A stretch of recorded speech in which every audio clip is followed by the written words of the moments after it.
Boa noite a todos que estão nos assistindo a esse seminário da Fundação Perseu Abramo, que nós vamos tratar hoje de ferrovias. Essa é uma promoção do NAP, Núcleo de Acompanhamento de Políticas Públicas, né, da Fundação Perseu Abramo, e a Fundação tem 26 NAPs em diversas dos segmentos, setores, né, na área de mobilidade urbana, na área de educação, saúde, etc., e esse é o de logística. Nós já tivemos anteriormente três eventos, um a respeito da infraestrutura e do desenvolvimento econômico, tivemos um segundo a respeito da questão do meio ambiente, né, da discussão da infraestrutura e o impacto do meio ambiente, tivemos na semana passada um sobre rodovias, né, como melhorar, como aprimorar a malha rodoviária, como fazer mais investimentos. Estamos tendo esse hoje sobre ferrovias, né, para discutir como melhorar, como aprofundar os investimentos nas ferrovias de carga no Brasil. E na semana que vem, teremos também às quintas-feiras, nas próximas 2 quintas-feiras, teremos sobre portos, na próxima semana, e na última será sobre aeroportos, né? Nós temos aqui hoje um seminário que vai funcionar em três sessões, né, em 3 rodadas, com 3 especialistas do setor que conhecem muito o tema, não é? E cada especialista, cada um dos participantes, o Bernardo Figueiredo, o Lucas Navarro e o Eduardo Xavier, participarão. Nós vamos apenas levantar algumas questões iniciais, de uma forma bem para estimular aí o debate, não é? Então, o nosso intuito é tirar o máximo proveito do conhecimento de vocês e também, na terceira rodada, colher perguntas e sugestões de participantes, né? De todos aqueles que estão participando pelo canal do YouTube ou pelo canal do Facebook da Fundação Perseu Abramo, não é? Então, as discussões em cada um dos momentos, em cada uma das rodadas, os nossos debatedores têm 8 minutos para debater, para apresentar, ficar à vontade sobre os temas, não é?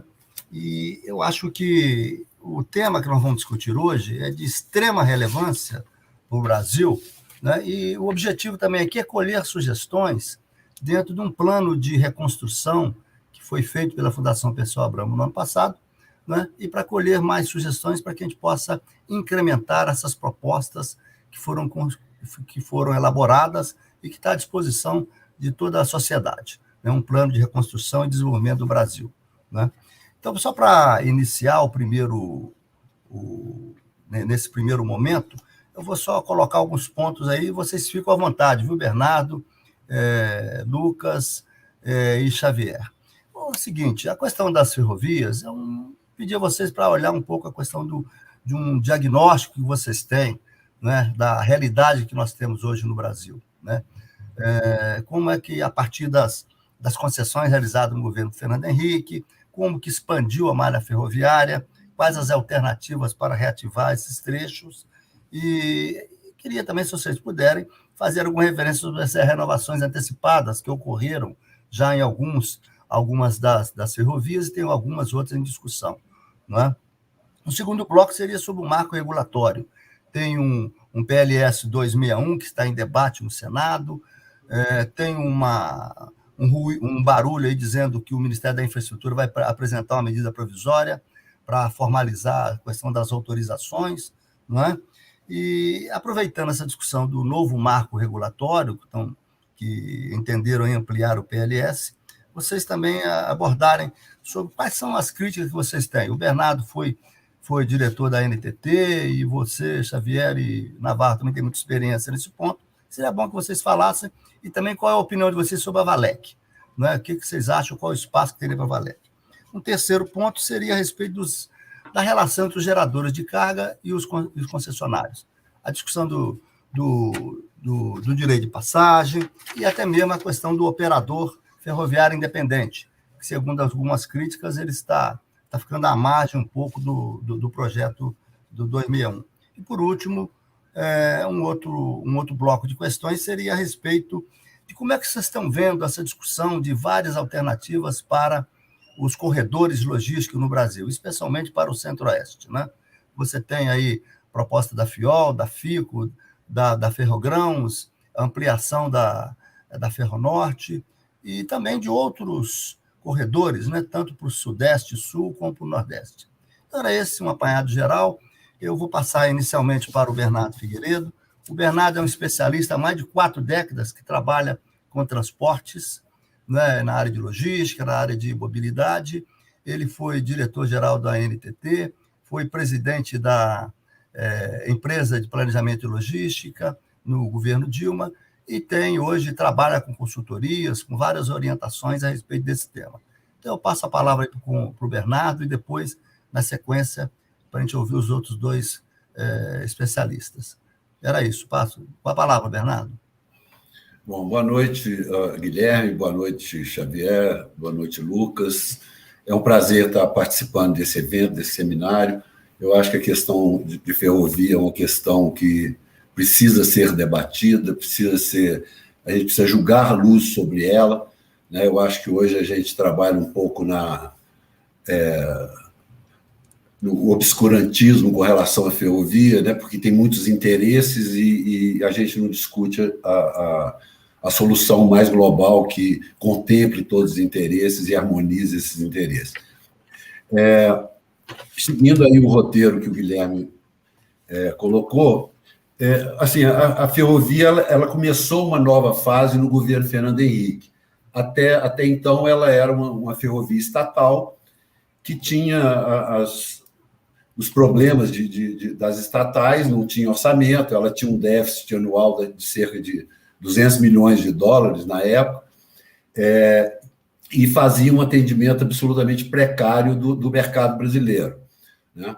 E aí ela foi privatizada no governo Fernando Henrique Cardoso e começou uma nova fase, quer dizer, mudou o panorama da ferrovia, embora a observação que a gente faz sobre esse período, sobre esse modelo de concessão que foi adotado, é que ele teve avanços importantes nos segmentos tradicionais da ferrovia, naquelas cargas que já eram transportadas, nos corredores que já eram importantes, e acabou gerando outros problemas que a gente tem que encaminhar e resolver agora. Do governo Fernando Henrique, além da privatização da rede, ele lançou um programa na época, era 6 bilhões de dólares de investimento em ferrovia, só que era um programa que era todo calcado em investimento privado, que não aconteceu no governo Fernando Henrique, e aí, quando o Lula assumiu, ele lançou o PAC com um programa agressivo de investimento em ferrovia, né? Assim, no governo Lula, Dilma, foram construídos aí 2.500 quilômetros de ferrovia, o que até então era inédito, né? A última grande, os últimos grandes investimentos em ferrovia,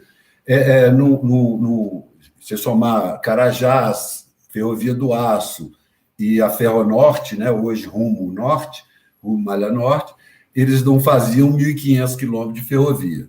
Um pouco mais, quase 2.000, né?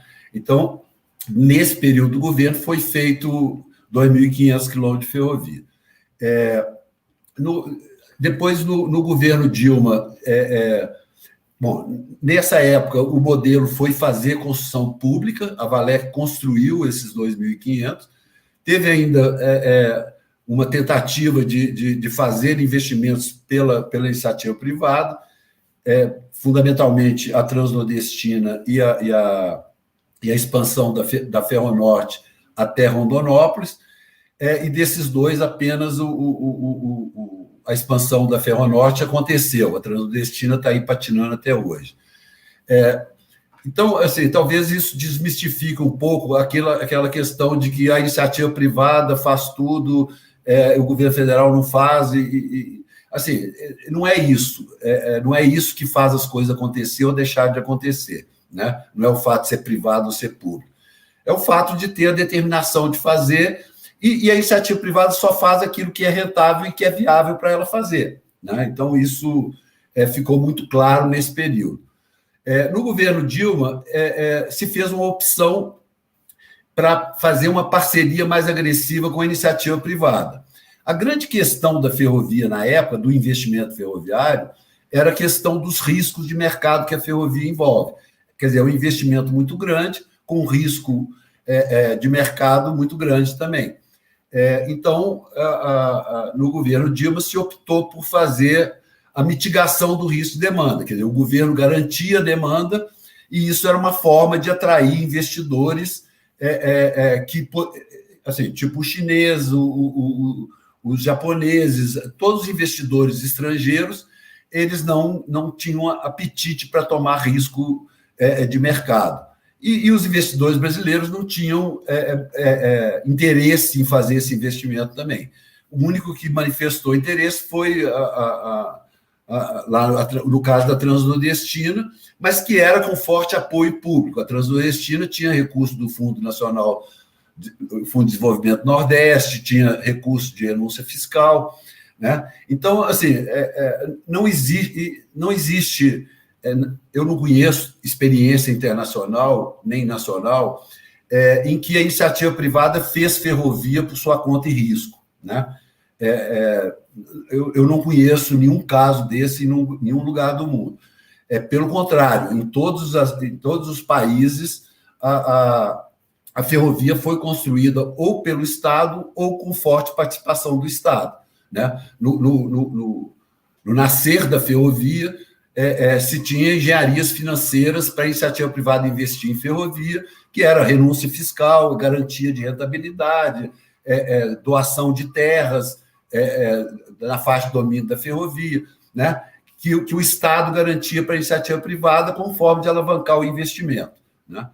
Então, quando a presidenta Dilma lançou o PIL, que era um programa de parcerias com a iniciativa privada, a gente procurou fazer um modelo que era mais atrativo para a iniciativa privada e tinha um outro olhar sobre a ferrovia também, que era a gente sair um pouco da lógica de fazer corredores ferroviários e começar a construir uma malha ferroviária que ligasse o país, todas as regiões, todos os polos econômicos e portos, fossem interligados por uma rede ferroviária abrangente territorialmente e moderna, né?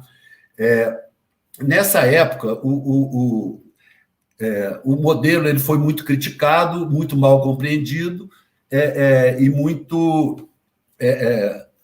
E o governo, na verdade, não teve capacidade de estruturar os projetos. Era um programa ambicioso, com um volume de ações muito grande, e nós não tivemos capacidade de estruturar esses projetos de uma forma adequada para que eles fossem licitados. Acho que o único que chegou a ser aprovado pelo TCU foi o projeto da FICO, Ferrovia de Integração Centro-Oeste, que liga Lucas do Rio Verde até Lucas do Rio Verde do Mato Grosso até Norte-Sul.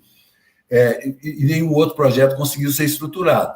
E, ao mesmo tempo, principalmente pelas concessões existentes, elas não gostavam do modelo e criaram um clima contra o modelo que acabou sendo abandonado no segundo governo Dilma, eu acho, e aí se voltou ao modelo tradicional, vertical e tal. O principal atributo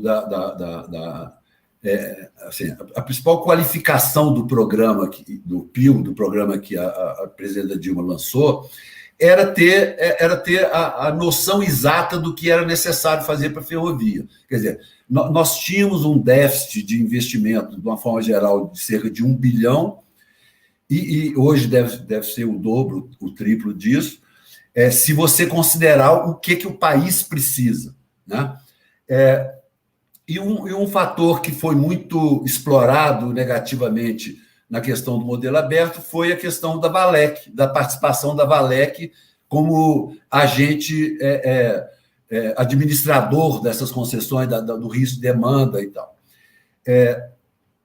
Mas não se chegou a discutir como é que você mitigaria os problemas, né? Assim, na época, a ideia era não fazer.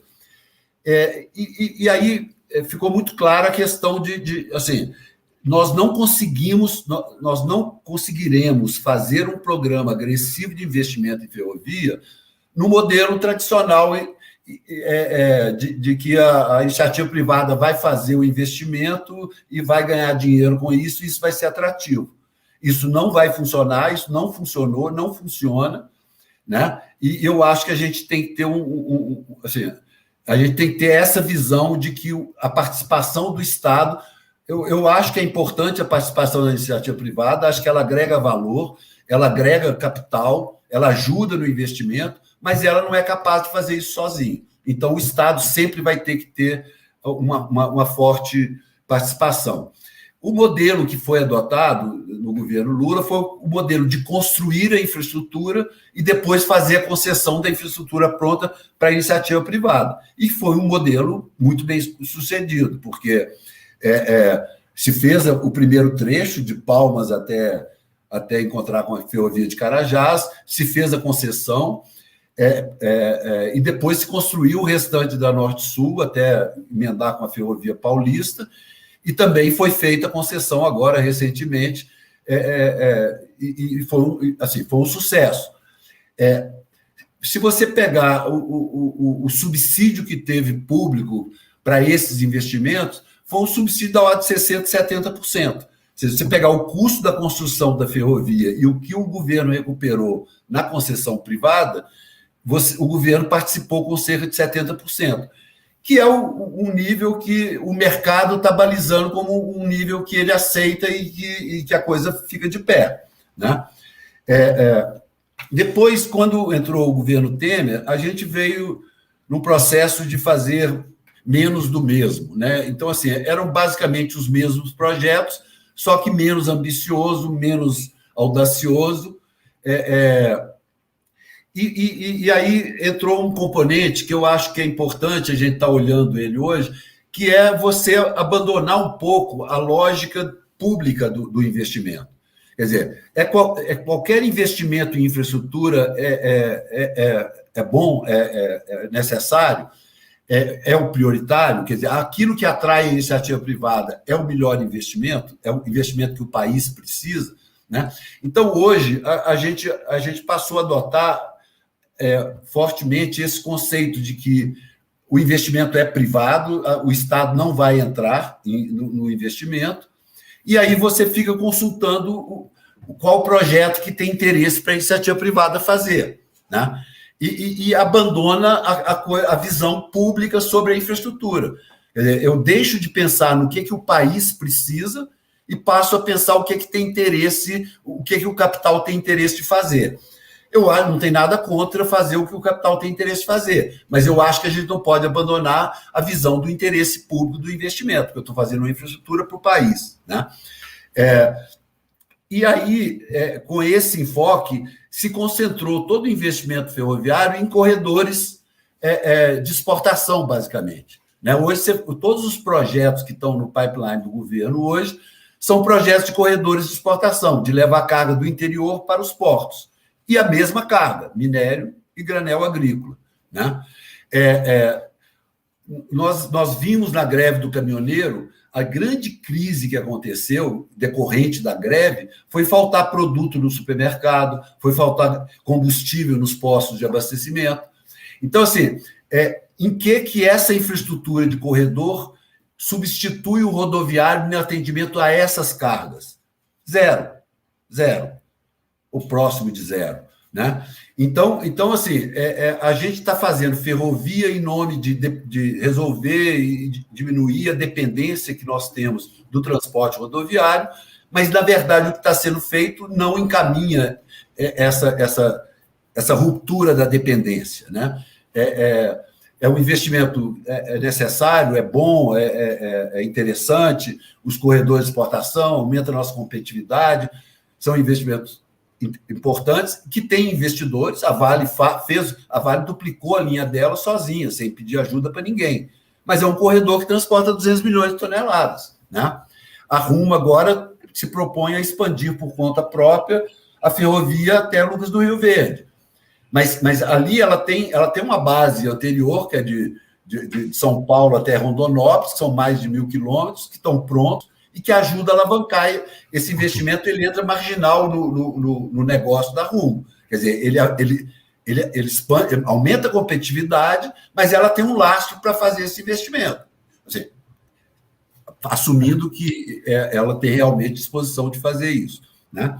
Agora, tem outros projetos, tipo a Ferrogrão, tipo a Fiol, que são... a Fiol está sendo feito pública, né? E a ideia é o mesmo modelo, faz a obra pública e concede a exploração para a iniciativa privada. Mas a Ferrogrão... Bernardo, só um pouquinho. Você tem um entusiasmo muito grande com o tema, só dá uma arrematada para a gente passar para a segunda rodada, aí você continua com a sua análise, tá certo? Me desculpe, é porque... Não, está muito, muito interessante, você está fazendo um painel. Um painel grande. O pessoal ficou de dar uma dica aí quando faltasse um minuto e eu não percebi. Então, só sintetizando, então, hoje a gente vive um impasse. Assim, existe uma crença de que a iniciativa privada é capaz de fazer, né? Isso tira o foco do que o país precisa e traz o foco para o que interessa para a iniciativa privada, e eu acho que isso é uma coisa que tem pouco futuro. Tá. Nós vamos continuar, Bernardo, logo em seguida, aí você vai poder estender um pouco mais, inclusive eu queria ouvir você, a sua experiência aí como regulador que você foi. Mas eu queria passar para o Lucas Navarro, já de imediato, né? O Lucas também tem muita experiência na área, ele é advogado, ele foi da unidade PPP 2005, 2007, e ele é consultor do Banco Mundial e do BID. Aí, Lucas, na sequência desse painel que o Bernardo traçou, né, desde lá do governo Fernando Henrique, você podia dar uma sequência para nós aí e ver qual a sua visão, como é que você está vendo essa estruturação nova, essas propostas, inclusive, de regulação para o setor. Então, com a palavra, o Lucas, para nós te ouvir aí suas sugestões. Primeiramente, eu queria agradecer a oportunidade, aí, o convite, Guilherme, do Instituto, agradecer também a oportunidade de participar desse evento com o Xavier, com o Bernardo Figueiredo. São pessoas da mais alta qualificação e me sinto muito honrado de estar aqui com vocês hoje, nesta noite. Eu vou tentar seguir aqui um pouco do debate que vocês já começaram e pensar assim, a gente quando voltou a discutir esse tema de ferrovias aí no meados da década de 90, eu sei que o Bernardo participou desse processo, né? Essa desestatização tinha como foco principal, aparentemente, resolver um problema fiscal, né? O que dirigiu muito esse planejamento não foi tanto a busca por novos investimentos, pelo que a gente percebe, não havia metas específicas de investimentos, os contratos não foram desenhados para isso, né? A preocupação era resolver o problema do déficit, que, como o Bernardo mencionou aí, que a antiga rede ferroviária federal gerava para o país. Eu entendo assim, a decisão um pouco na época da perspectiva do desafio de controle da inflação, né? E vocês são os economistas aqui da noite, podem ajudar, mas a tese de que uma boa parte da causa da inflação tinha a ver com uma questão de desequilíbrio fiscal do governo. Mas o fato é que, felizmente, eu acho que a gente teve a oportunidade, ao longo desses últimos anos, de rediscutir, talvez não na profundidade que todos nós gostaríamos, mas eu acredito que muito mais do que foi no passado, a importância do modal ferroviário para o desenvolvimento do país, né? Eu acho que existe hoje um consenso, inclusive foi falado aqui um pouco das renovações, né? Essa preocupação, e o que justificaria teoricamente as renovações antecipadas seria justamente investimentos significativos, antecipação desses investimentos, né? Renovações antecipadas sem esses investimentos, inclusive, não me parecem fazer muito sentido, né? E aproveitar esse momento, evidentemente, para algumas melhorias regulatórias, questões que não faziam parte da preocupação naquele momento, lá no meados da década de 90, né? Ninguém estava tão preocupado, a impressão que a gente tem, quando foram feitas aquelas desestatizações, em ampliar concorrência, em ampliar investimento, em ampliar oferta. Isso iria acontecer, teoricamente, na medida em que o mercado demandasse.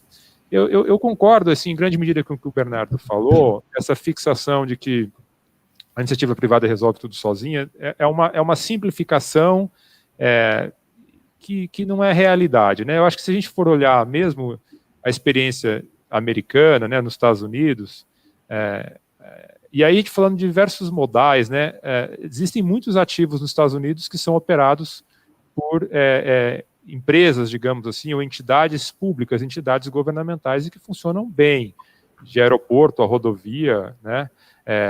E às vezes a gente tem essa impressão de que só o que vai ser operado pelo setor privado vai funcionar bem, o que vai ser operado pelo setor público não. Isso não é verdade. Mas também a gente não pode fechar os olhos de que existem problemas, muitas vezes, na operação pública, na capacidade de investimento. Então, acho que dar um carimbo de que o bom é o público ou o bom é o privado é uma simplificação que não leva a lugar nenhum, né? É uma simplificação até que eu acho que prejudica o debate. A gente tem que estar aberto para entender que os ativos de infraestrutura, de forma geral, a gente primeiro precisa identificar o que é importante para o país, o que precisa ser feito, e depois discutir qual é a forma de fazer, né? E acho que às vezes, infelizmente, acabamos invertendo essa ordem das coisas. Em vez de discutir qual é o projeto, o que tem que ser feito, e depois discutir como fazer, a gente acaba enviesando o que vai ser feito por quem vai fazer ou por quem tem condições de fazer. E mesmo na parte da ferrovia, para a gente ficar mais restrito aqui, né, ao tema do nosso debate, eu acho que é um setor de infraestrutura que também não pode ser tratado como qualquer outro setor de infraestrutura. Essa é uma outra questão que me parece importante colocar, porque fica parecendo assim, que quando a gente fala de infraestrutura, falar de saneamento, ou falar de ferrovia, ou falar de porto, ou falar de rodovia, os problemas são todos muito parecidos, então é iniciativa privada em todos eles, que vai resolver teoricamente o problema, que vai gerar essa capacidade de investimento. E o que é ruim é porque, assim, às vezes a gente fala assim, telecomunicações, houve muito investimento privado e funcionou. O fato de ter funcionado em telecomunicações não significa que vai funcionar no outro setor igual. A gente tem que tomar cuidado também com essa simplificação, né? Então, a gente vai ter oportunidade, eu acho, nos próximos blocos, falar um pouco da questão do PLS, do regime de autorização e tal. E eu vejo assim, a autorização, o modelo de TUP, que funcionou bem em Porto, né? O Xavier está aqui, ele vai poder comentar, porque foi secretário executivo de Portos, talvez tenha uma visão sobre isso, né? Quando se abriu para ter autorizações de portos, para movimentar cargas não só próprias, mas cargas de terceiros, isso deu um boom, mas é um outro tipo de negócio, o porto, diferente do negócio de ferrovia. Inclusive, eu diria assim, a necessidade de investimento, o custo afundado, né, é de um outro patamar, um número muito maior, são dezenas de vezes maior, geralmente, do que a gente está falando de fazer um TUP, para pensar em fazer uma ferrovia. Então, assim, é muito mais difícil equacionar sozinho do que seria equacionar, por exemplo, um TUP. Então, a gente tem que tomar cuidado com essas fórmulas meio mágicas, de assim, o que funciona num setor, replica no outro e vai funcionar também da mesma forma, né? E também não tem uma fórmula mágica de que assim, tem que ser público ou tem que ser privado. O Bernardo mencionou, tem alguns casos em que talvez só o privado vai conseguir fazer, são poucos, né? Ele mencionou aqui, acho que 2 exemplos, se eu captei bem, em Carajás e talvez assim, essa extensão ali em Mato Grosso, chegando a Lucas do Rio Verde. Mas a realidade é que a grande maioria dos projetos, se a gente quer fazer, e se a gente esse é um debate inicial, por que ferrovia é importante, né? A gente não falou disso muito aqui hoje ainda, mas assim, evidentemente para trazer competitividade para o país, né? Não é simplesmente gerar negócio tipo para a concessionária ou gerar emprego, a gente está falando de trazer competitividade para o país. E aí, se é esse o ponto, gerar competitividade para o país, como é que é a melhor forma de fazer? Então, se a gente está convencido de que tem que ter ferrovia, como é que é a forma mais eficiente de fazer isso? E aí, eu tenho uma ponderação, não é sempre fácil olhar, né, de quem está na frente, olhar para trás e criticar, e eu queria que vocês vissem a minha crítica aqui como algo construtivo e não uma crítica destrutiva. Mas acho que esse modelo de colocar uma empresa para fazer obra, como foi a Valec no passado, e depois licitar a concessão, é um modelo que de alguma forma funcionou, porque a gente tem... o que existiu de novas ferrovias hoje foi dessa forma, né? Em grande medida, a expansão toda aconteceu praticamente dessa forma, mas eu tenho uma preocupação se esse é o melhor modelo. Eu tenho defendido, para quem acompanha um pouco aí o que eu tenho falado sobre o assunto, que a gente deveria colocar os investimentos dentro da própria concessão. Eu tenho uma certa preocupação com essa dissociação entre quem faz a obra, não é quem vai depois operar e manter aquela obra, né? Então, quando a gente dissocia e coloca a Valec, por exemplo, fazendo uma obra, mas quem vai operar e manter depois uma outra concessionária, nós criamos um risco de interface entre as duas coisas. E na hora que se licita depois a concessão, o sujeito reclama que a obra não estava tão boa, que tem aquele ou outro problema, né? Então, eu acho que o melhor modelo para esses casos em que nós precisamos ter subsídio, que é a grande maioria dos casos, não é a Valec construir um trecho para ser licitado depois. E aqui é uma coisa que aconteceu em vários governos e em vários setores. A gente tem exemplo de rodovia, onde isso aconteceu. Pega o Rodoanel de São Paulo, por exemplo, foi todo feito dessa forma. Primeiro se construiu, depois se licitou a concessão, né? Isso aconteceu também em vários casos do governo federal e particularmente no caso que a gente está discutindo aqui em ferrovia.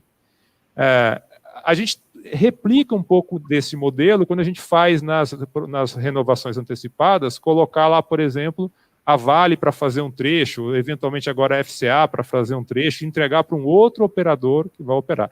Quem que vai ficar com esse risco da interface? Se reclamar que a obra não ficou boa, em que medida que o governo vai ter, por exemplo, que fazer um reequilíbrio dessa concessão, né? Então nós vamos criando dificuldades na concessão que não precisariam existir. O contraponto que alguém poderia fazer, mas é caro o financiamento privado. E aí, um assunto também para os economistas, no sentido de que muitas vezes o governo consegue captar mais barato do que a concessionária conseguiria captar mais barato. Então fica mais barato o governo executar a obra e passar depois para a concessionária operar do que a concessionária tomar um financiamento por conta de diferença de taxa de juros. Isso é um problema em alguns casos, porque quando a gente vai para uma ferrovia, sobretudo se ela for greenfield, o tempo de construção até ela entrar em operação são vários anos. Então, para quem entende de modelagem econômica financeira, sabe que vai ter esse dinheiro capitalizando em cima de uma taxa de juros e vai criando um volume muito significativo realmente que tem que ser repago lá na frente. Agora, em 2012, 2013, houve uma alteração na lei de PPP que permitiu fazer o pagamento do aporte ao longo da fase de construção.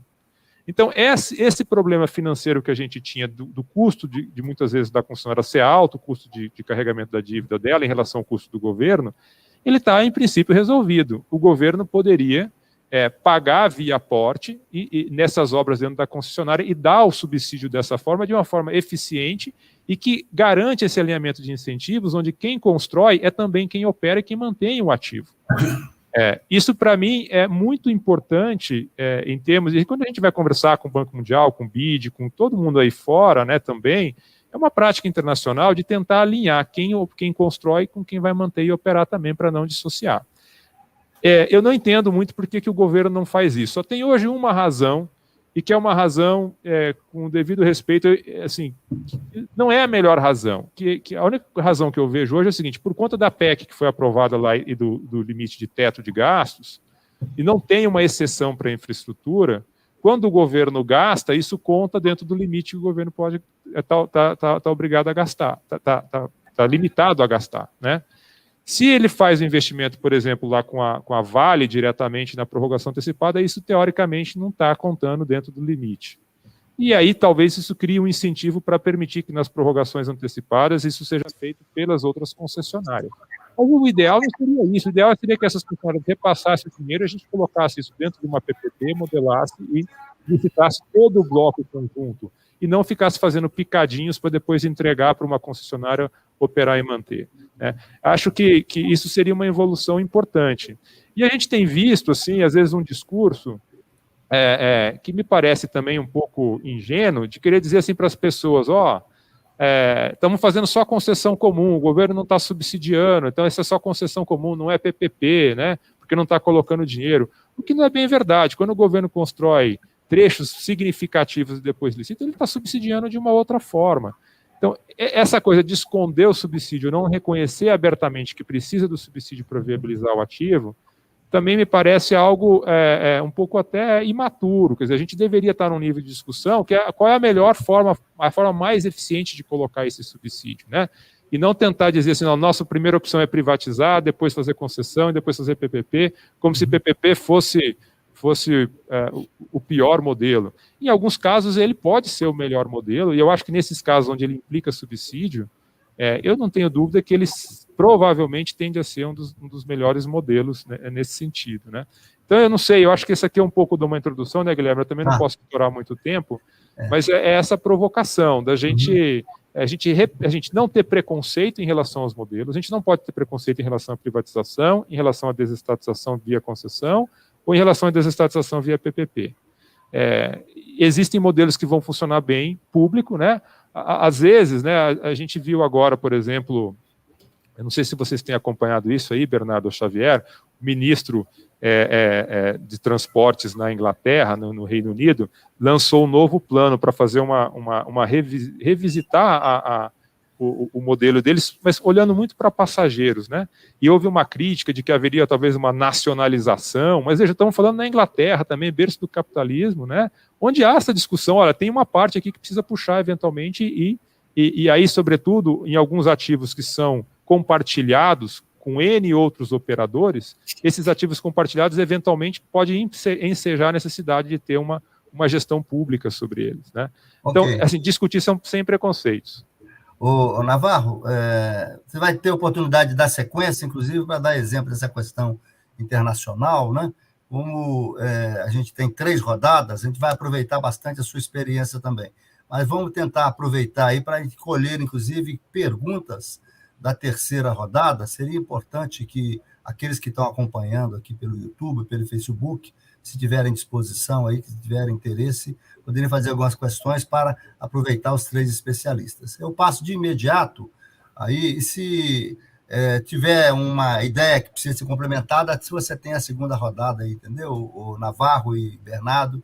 E agora eu passo para o Xavier. O Xavier tem muita experiência também, atuou na Secretaria de Acompanhamento Econômico do Ministério da Fazenda, foi secretário executivo da Secretaria Nacional de Portos, ele é advogado, trabalha focado nessa questão de logística, de infraestrutura. Então, Xavier, é importante você fazer esse apanhado geral inicial aí para a gente ouvir as suas sugestões. Passo a palavra para você. Obrigado, Lacerda. É um prazer, finalmente, aqui nos vermos, né? A gente só trocou mensagens. E é muito bom estar aqui com 2 grandes amigos, né? O Bernardo e o Lucas são, além de profissionais de mão cheia, são amigos queridos, então eu me sinto bastante à vontade aqui, até para ouvi-los mais delongadamente, por favor, vai ser um prazer. Eu tenho certamente mais para perguntar do que para afirmar aqui nesse nosso painel. Mas, bom, eu tenho a sorte de falar depois deles, né, que traçaram um panorama bastante interessante, mas também tenho a responsabilidade de falar depois deles, né? Então, vou tentar pegar aqui, aí, Bernardo e Lucas, vou tentar fazer uma coisa mais... comentar a partir do que vocês falaram, porque senão eu acho que talvez eu repetiria muitas coisas. Eu só queria fazer uma primeira observação inicial, e eu acho que o Bernardo, quando ele fez a linha do tempo, ele mostrou muito bem os projetos de infraestrutura no Brasil, eles têm um contínuo, né, se a gente for entender, né, eles foram se melhorando ao longo do tempo. Se a gente for pegar as concessões lá de FHC, imagina, nem a NTT a gente tinha, né, o Bernardo sabe muito bem disso, a lei de 2001, ela foi instituída em 2002 mesmo, né, efetivamente. Então, a gente teve um aprendizado muito interessante de concessão de serviço, mas, e daí eu acho que alguns exemplos são bastante importantes. A criação dessa unidade, né, que a gente chamou de PAC, essa Delivery Unit, que é transversal a todo o governo, e que depois evoluiu para o PPI, né, no governo Temer, e agora segue com o PPI, ela é bastante importante nesses projetos. A gente vê que realmente são projetos que têm uma inserção, né? São projetos de infraestrutura, naturalmente fazem isso, né?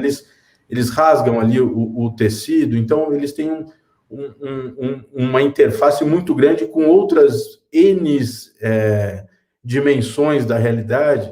Então, se a gente não tiver essas entidades supraministeriais, né, que ajudem no destravamento de ações, eu acho que é bastante importante.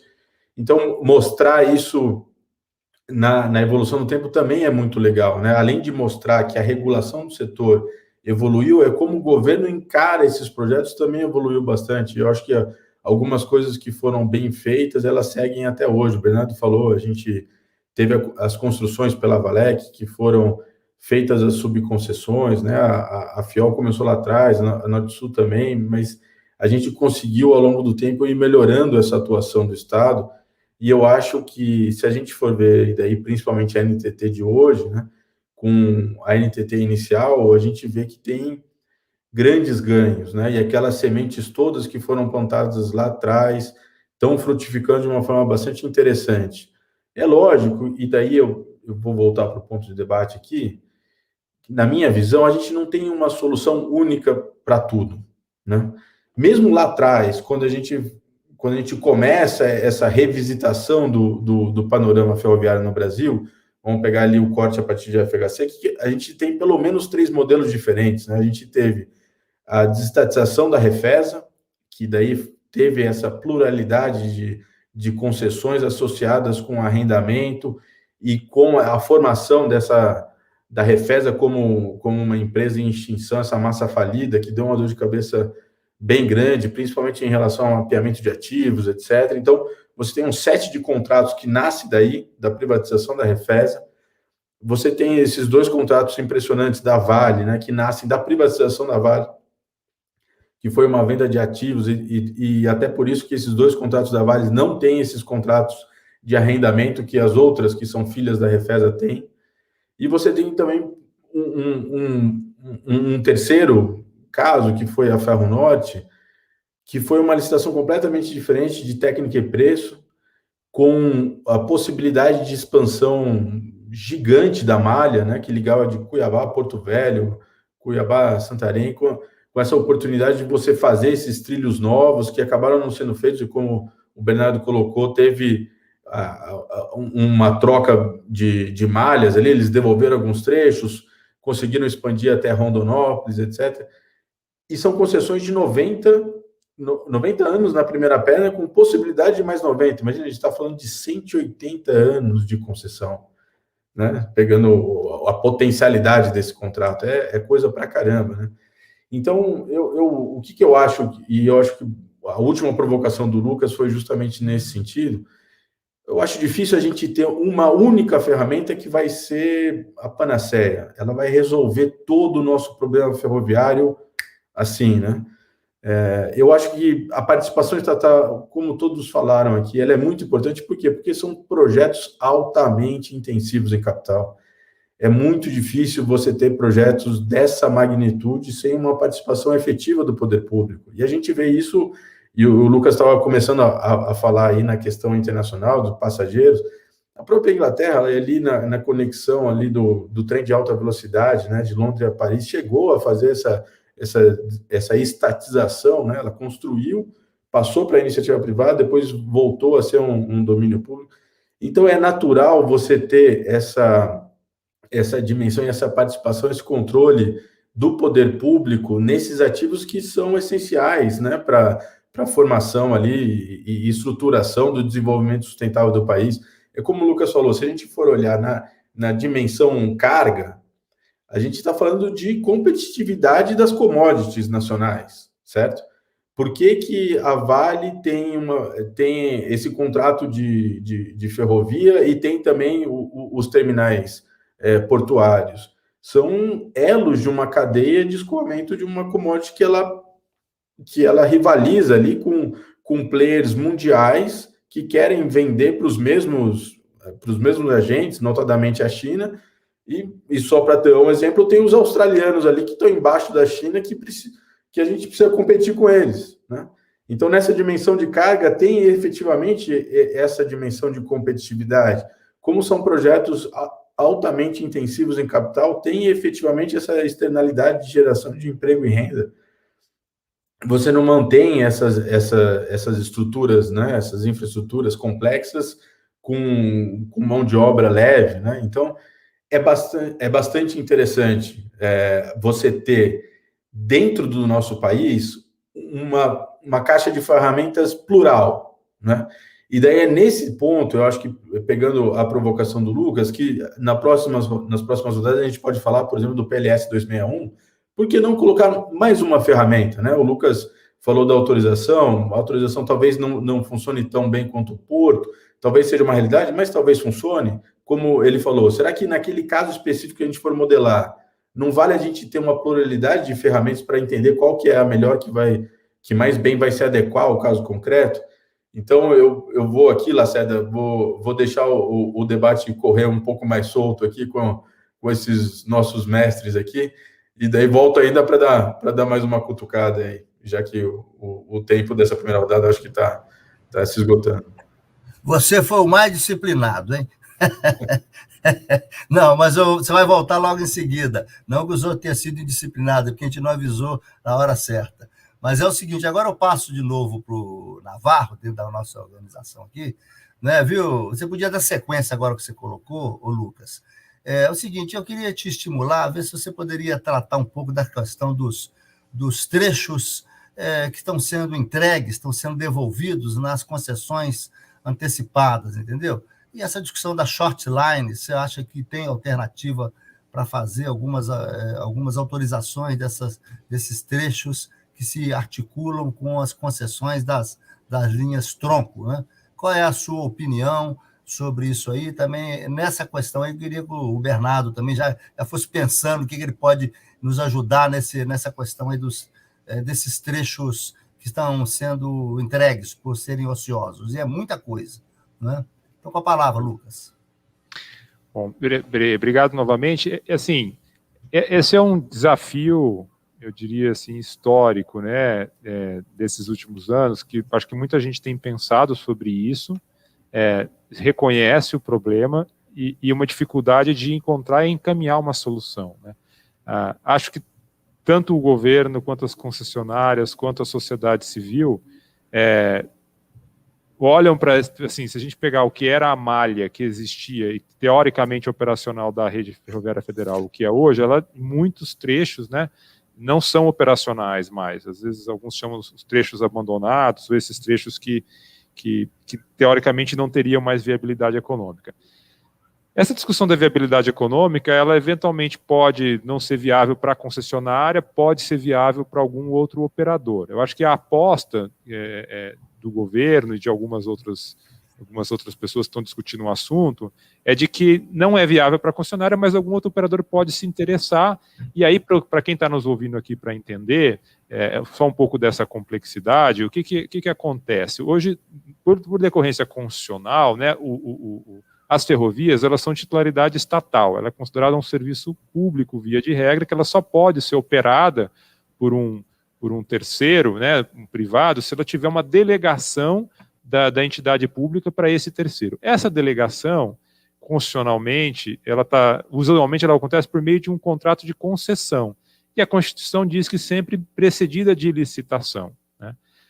E isso faz com que o processo seja um pouco mais, digamos assim, complexo, porque para fazer uma concessão no Brasil, você precisa de estudar, fazer um estudo de viabilidade técnica, econômica e financeira, precisa, no caso do governo federal, ter uma aprovação que se diz concomitante, mas que na prática é uma aprovação prévia no Tribunal de Contas da União, né? Então, até chegar ao ponto de conseguir colocar em licitação um projeto, isso demora um certo tempo. Eu percebo que a outra ambição que as pessoas têm quando falam nesse tema da autorização para resolver os problemas da shortline é, teoricamente, ter que se tem chamado de fardo regulatório menor. Quer dizer, teríamos que ter menos obrigações para uma shortline do que haveria em relação a uma linha tronco, uma linha de concessão típica, né? Eu tenho um pouco mais de dificuldade de ver assim, essa diferença tanto do que se retiraria em termos de fardo regulatório. Talvez o Bernardo e o Xavier possam contribuir mais nesse ponto, mas reconheço que uma mudança importante e significativa seria, de fato, acelerar esse processo, não ter que passar por uma concessão de forma tão complexa como é hoje. E isso daria talvez mais agilidade e condição de alguns trechos que hoje não são operacionais, eles serem operacionais. Mas onde que eu acho que está o desafio? Eu vejo o desafio menos na questão do procedimento, e que é verdade que a autorização ela facilita o procedimento, e mais um desafio de criar uma lógica que esse ativo ele tenha, de fato, viabilidade econômica e financeira e tenha interesse. Então, quando a gente olha lá para o PLS, por exemplo, se começa a falar assim, da possibilidade de desapropriar áreas no entorno, de criar com isso alguma alavanca de valor para ajudar a pagar também por aquele ativo, porque dificilmente a short line ela vai estar pronta, assim, pega aqui e já começa a operar, vão ter que ser feitos investimentos naquele trecho, né? Então essa equação ela também é uma equação um pouco mais complexa. E se nós formos falar, por exemplo, como está previsto lá, vai poder desapropriar e o autorizatário poderia ficar com algumas dessas áreas e aí ele explorar essas áreas e com esse recurso, por exemplo, ele poderia pagar uma parte desse investimento e ajudar a fechar a conta. A gente sabe que discussão sobre desapropriação não é trivial. Assim, quem é desapropriado muitas vezes reage, né, de forma dura.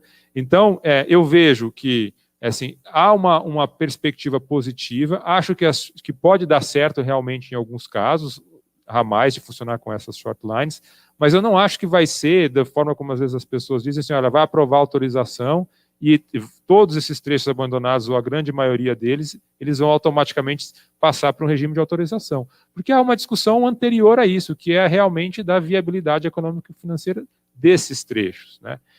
E aí eu fico me perguntando assim, se alguns desses trechos são importantes de fato, e a gente entende que eles precisam operar, aí eu pensando do ponto de vista de país e até por atendimento de outras cargas, porque como o Bernardo falou, aquilo que for minério e aquilo que for grão, provavelmente vai ter um equacionamento mais fácil. Aquilo que não for, talvez dependa de algum apoio governamental.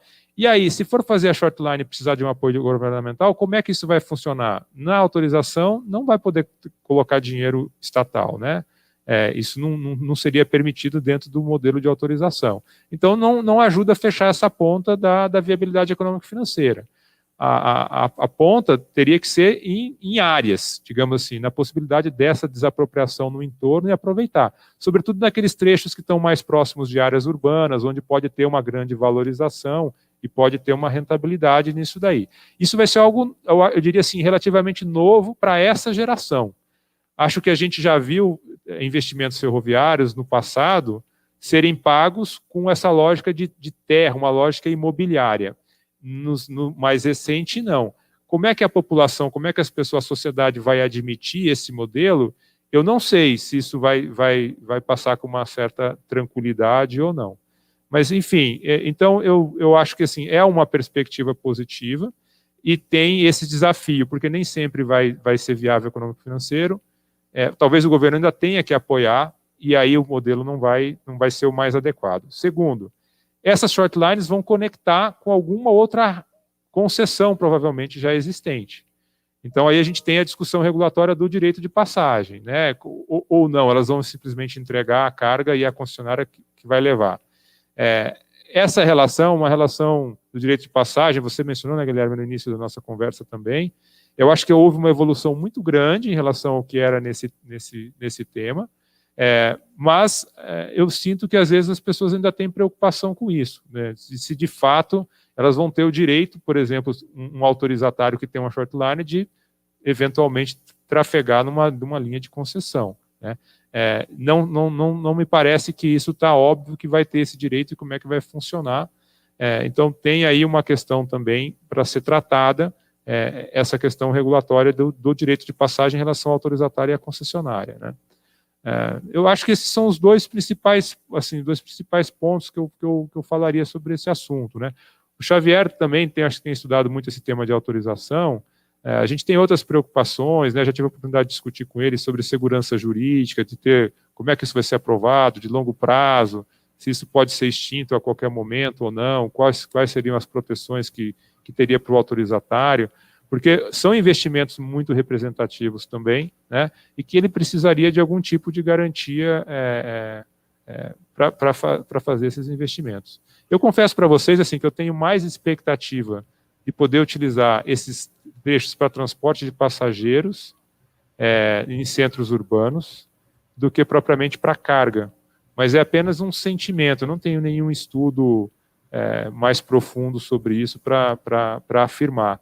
É porque eu tenho a impressão que na parte urbana, essa perspectiva de poder desapropriar num entorno e poder trazer isso para dentro do projeto pode realmente gerar muito valor e ajudar a pagar a conta. Acho que assim, é difícil, eu tenho dificuldade de ver, longos trechos de ferrovia de carga funcionando dessa forma, a não ser para quem tem carga própria, tipo a Vale, por exemplo, lá para ela poderia fazer sentido naturalmente. Né? Tudo bem. Obrigado, Lucas. Eu passo agora para o Eduardo Xavier. Eduardo, se você puder também focar nesse ponto, mas também queria pedir a você para considerar essa possibilidade da discussão entre o usuário, entre o gerador de carga e o concessionário.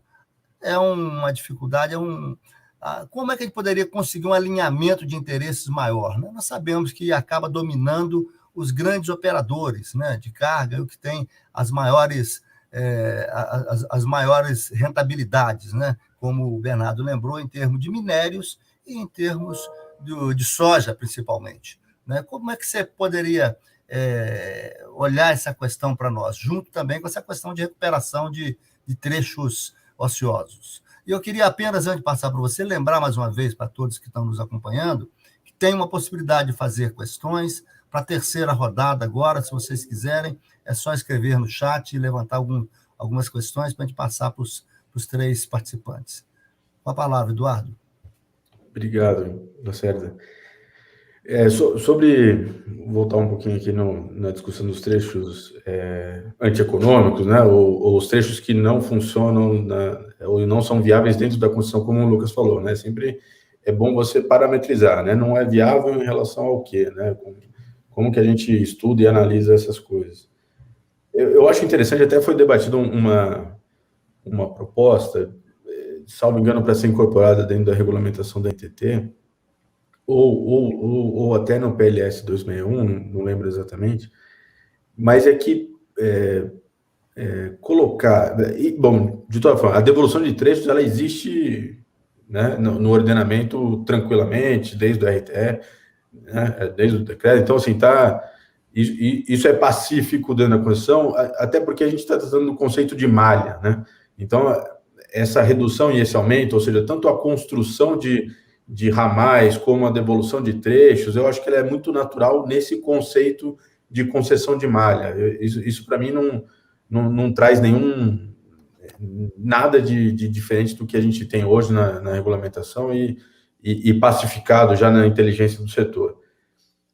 Mas, a partir disso, né, eu acho que teve uma discussão interessante, uma vez que a concessionária toma a iniciativa de fazer a devolução de algum trecho, que seria interessante também ela encaminhar esse pedido de devolução juntamente com um estudo para uma finalidade futura, né?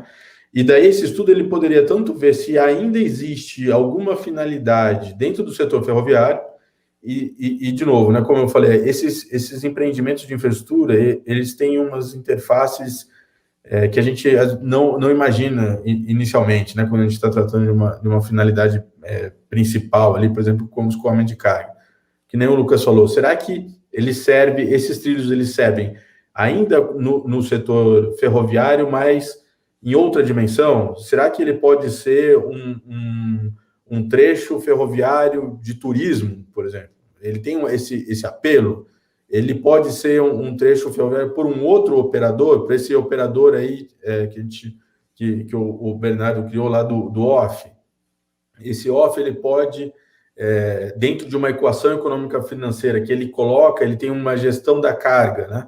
Ele tem esse risco da demanda na mão dele. Ele consegue colocar ali um investimento e fazer isso. Faz sentido para um OFF? Ele faz sentido para um trem turístico? Ou não? Ele sai aí do modal ferroviário, mas ele pode fazer sentido para alguma iniciativa do Estado, para alguma iniciativa do município. A gente viu lá em Nova York, todo mundo fala, né, do High Line, pegou aquele trecho e transformou em um parque linear. Será que existe isso dentro de um contexto mais urbano? Uma vez que a gente tem as cidades crescendo, né, em volta dos trilhos, será que essas outras finalidades, elas também não poderiam ser discutidas justamente nesse processo? Esse processo é um processo plural, de participação social. Então, eu acho que talvez a gente consiga evoluir nessa questão de devolução de trecho e sair um pouco dessa visão de que está reduzindo o objeto concedido, que onde já se viu você fazer isso, ter uma precarização de serviço, mas talvez discutir outras finalidades que podem ser muito melhores para esse trecho e não como hoje ele representa um peso na concessão. Então, acho que vale, eventualmente, a gente requalificar essa discussão, até pelo processo, né, de devolução, e eu acho que pode ser interessante. E daí, pegando o que o Lucas falou da short lines, da autorização, etc., eu acho que vale a pena a gente discutir isso, justamente naquela dimensão de você ter ferramentas na mão do poder público para ele poder mais bem explorar as oportunidades que vão nascendo. Eu acho que quanto mais investimento a gente faz em ferrovia, mais investimento a gente vai atrair, né? Que nem o Bernardo falou, o governo ele precisa estar ali presente, ele precisa fazer o investimento, até porque o capital privado ele vai seguir isso, né? Então, se eu faço, que nem a gente conversava lá, eu faço a cruz ferroviária, que agora está saindo, né? Norte, Sul, Leste, Oeste. Será que eu já crio uma infraestrutura nacional assim, suficiente para, de repente, começar a viabilizar essas short lines, que nem o Lucas falou, né? Hoje, a gente vê lá o Centro-Oeste cada vez batendo recordes de safra. E qual que é a ferrovia que atende ali diretamente, né? A gente tem 90% da soja sendo escoada por caminhão. Será que a gente não pode mudar isso, essa realidade? E daí, indo um pouco lá para o Guilherme, né, Lacerda, não é só o minério e a soja que precisam da ferrovia, certo? Você tem uma pluralidade de outras cargas que precisam disso também. Se a gente for ver a oportunidade que a MRS tem na prorrogação antecipada, aí ela fala isso, é declarado nas notícias, ela quer olhar muito para container. A gente vê aí a Rumo fazendo também o double stacking, né, em alguns momentos da ferrovia. E o que é o container, né? E vocês vão discutir isso também lá na parte portuária. O container é um envelope. O que vai dentro desse container? Podem ser todas aquelas diversas cargas que desagregadas não funcionam para o modal ferroviário, mas que dentro de um pátio concentrador de carga pode vir a dar oportunidade para essas cargas que hoje não tem de pegar o modal ferroviário. O modal ferroviário ele é heavy haul, né? Você precisa de quantidade, é natural. Então, o minério da Vale não tem como ir de caminhão, porque ele é inviável. A soja, quando ela desce para os portos, saindo do Centro-Oeste indo para os portos, se ela vai de ferrovia, ela tem um potencial, uma competitividade muito maior. Agora, essas outras cargas desagregadas, será que elas cabem no trem? Talvez caibam agora com o container, com a evolução do container. A gente vê estudos de logísticas aí que prevêem que o futuro do container é longevo. A gente vai ter cada vez mais cargas sendo envelopadas, né, nesse invólucro aí, para você poder ter uma logística mais eficiente. Isso acontece em portos e naturalmente acontece em ferrovias. Se a gente for pegar ferrovias lá nos Estados Unidos, isso é natural. E a logística nacional, né, a troca de bens no mercado interno, ele vai ser também favorecido por isso. Mas, para isso, você precisa também de uma série de outros investimentos, desses pátios, você precisa fazer essa cultura, você precisa ter os operadores, você precisa ter o operador logístico indo atrás desses pequenos, de concentrar isso, você precisa também ter a certeza, como o Lucas falou, né, do direito de passagem, do tráfego mútuo. Todos esses custos de transação, eles precisam ser bem endereçados para que isso seja possível. Né? De novo, eu acho que eu estou chegando aí no meu tempo, eu vou passar para você aí, Lacerda, senão vamos puxar um cartão vermelho aí para mim. Muito obrigado, Eduardo. E eu só queria, antes de passar para o Bernardo, lembrar a todos os participantes aí pelo YouTube, pelo Facebook, caso queiram fazer alguma questão, alguma pergunta, podem fazer pelo chat e nós encaminharemos para os três debatedores.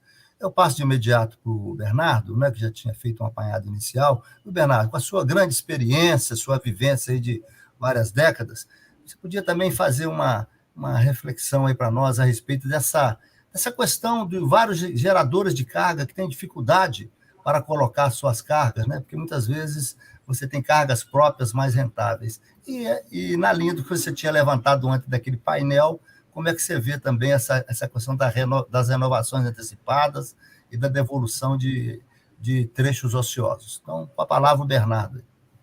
Em primeiro lugar, eu queria pedir desculpa pelo meu acesso no painel anterior, mas eu me distraí aqui. Peço perdão. É o entusiasmo. Mas é mesmo. Mas eu vou procurar ser objetivo, Assim, a questão da autorização, se a gente pensar bem, é um modelo do século XIX que a gente está reciclando para agora. Porque assim, as ferrovias começaram no regime de autorização, né? E naquela época as terras eram públicas e você dava a terra, era uma autorização subsidiada, né? Mas era uma autorização. Então, assim, o que eu acho que falta é uma discussão do que nós precisamos, né? Assim, qual é a ferrovia que nós queremos construir para o país, né? Assim, quando você fala uma short line, por exemplo, a linha de Salvador para Belo Horizonte está abandonada.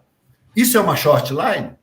Não, isso é uma ferrovia estrutural, é a ferrovia que liga o centro ao nordeste, né? O tronco sul que liga São Paulo, Porto Alegre e Argentina está abandonado. É uma short line? Não, é um corredor estruturante, né?